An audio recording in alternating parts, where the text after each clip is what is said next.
This is Command Post, a series of discussions about military matters from Time and the Center for a New American Security. Nora, the Department of Defense is looking at a pretty serious set of possible budget cuts coming up. Why is it so hard for DoD to get its budget, and what do those proposed cuts mean for the capabilities of the department?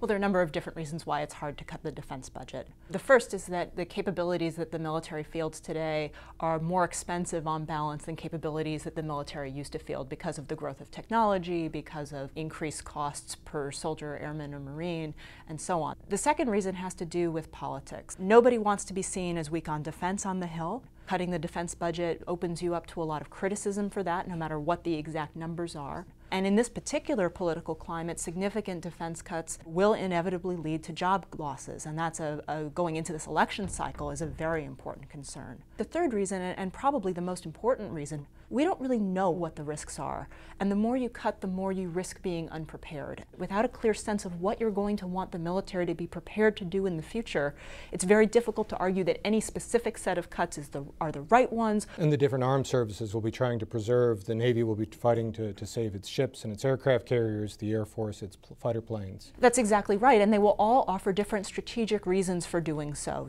The defense budget includes something like $50 billion a year in health care for soldiers and their families. That's right, and it's grown tremendously over the past decade. The Defense Health Program has grown by 85% in real terms in the past 10 years.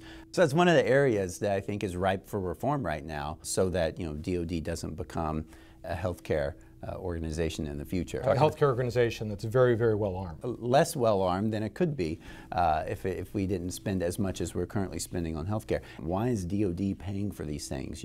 K through 12 schools within the U.S. where there are public schools available. The commissary system, $1.3 billion a year we spend subsidizing basically a retail chain of grocery stores. If we're going to be eliminating roles and missions, that's where we should start. But even there, the politics makes this extraordinarily complex, because all of the issues that you just mentioned have constituencies behind them in the military, trying to lobby their members of Congress to keep the benefits that they have in all of these areas. And that makes Congress particularly unlikely to be making changes in these areas before they start cutting away at force structure and strength and so on. There may be a window of opportunity here with what the Super Committee is doing. They're going to be looking at Social Security, Medicare, Medicaid, a lot of things that everyone has said are the third rail of American politics.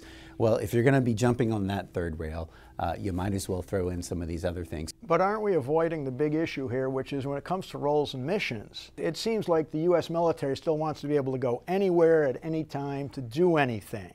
There are certain parts of the world that basically we're not interested in anymore. Is it fair to ask the Pentagon to give up $1 trillion and say, but keep the same responsibilities? Well, since the end of the Cold War, at least, we've had a grand strategy of American primacy that basically meant we have to be able to dominate in all regions of the world. So I think we're looking at a point where we have to step back and question that and say, is that the best grand strategy going forward? Is it affordable, given the amount of resources we're going to have available in the future?